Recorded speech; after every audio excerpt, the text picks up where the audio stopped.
So there's a story of one family in the parish that I really like, and it's Dee Tierney's family.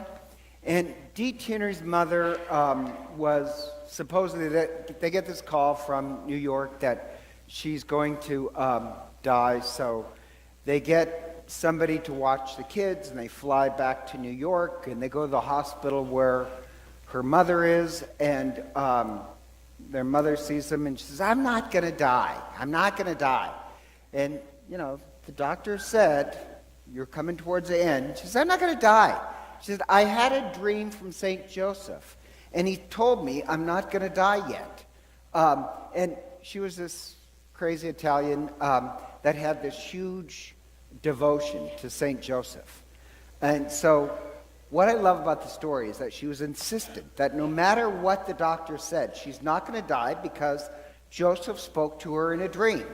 So she gets upset and she says, "No, I'm not going to die. Just go home to the kids." And you can't argue with an Italian mother.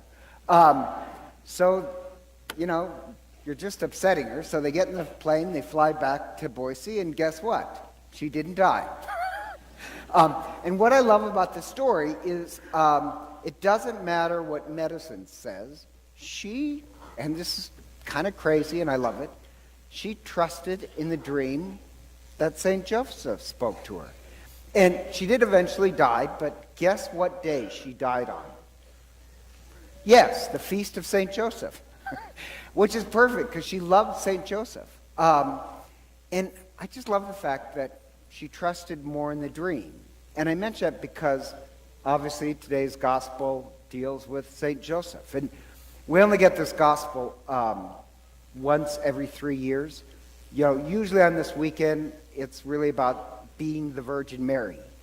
This year, the theme is we have to be like St. Joseph.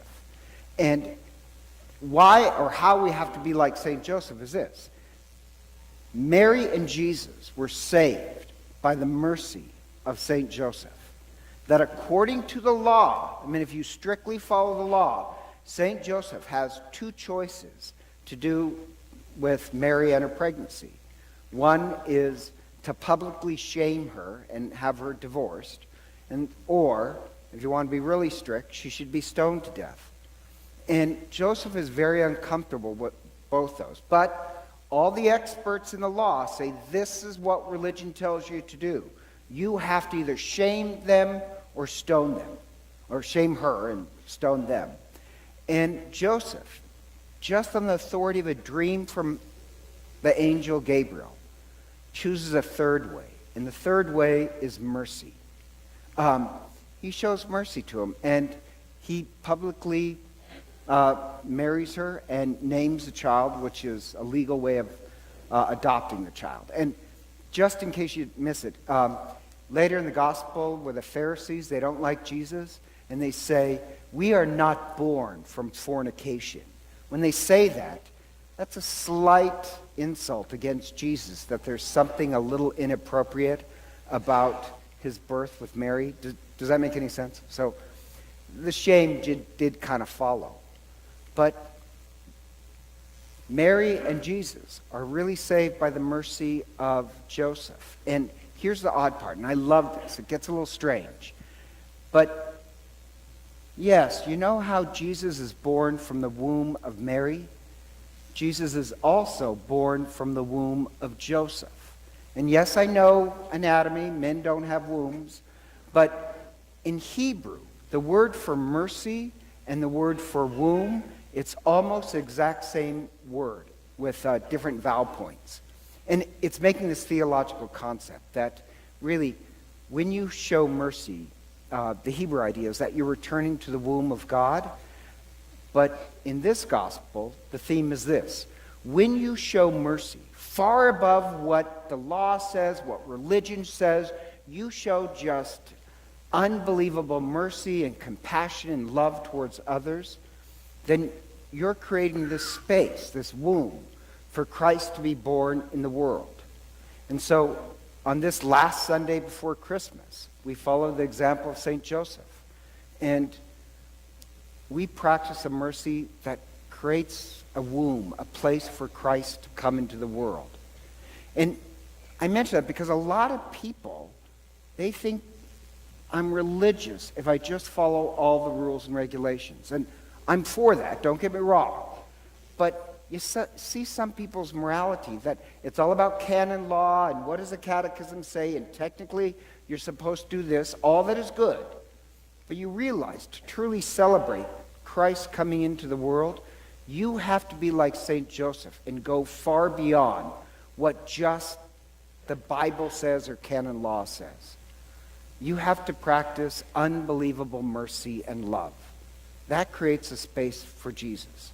And the thing about it is, people who trust in legalities, that gives them a certain amount of control. If all you have to do is follow the rule book, then really you're kind of in control of your life. If you have to practice just unbelievable mercy and love, it kind of makes you vulnerable. Like Joseph, he's going to look like a fool by practicing mercy. It's out of his control. But really, a lot of times, people want to be in control. And so they choose legalities. Or the first reading has the same thing. Joseph simply trusted. He's out of control. The first reading has King Ahaz. And King Ahaz, you have to understand the political situation. He's king of Judah. And Syria is going to attack with the help of Israel and wipe out the promised people. And so what the king has done, he's made these political alliances with Assyria. And he's trusted in his political skill.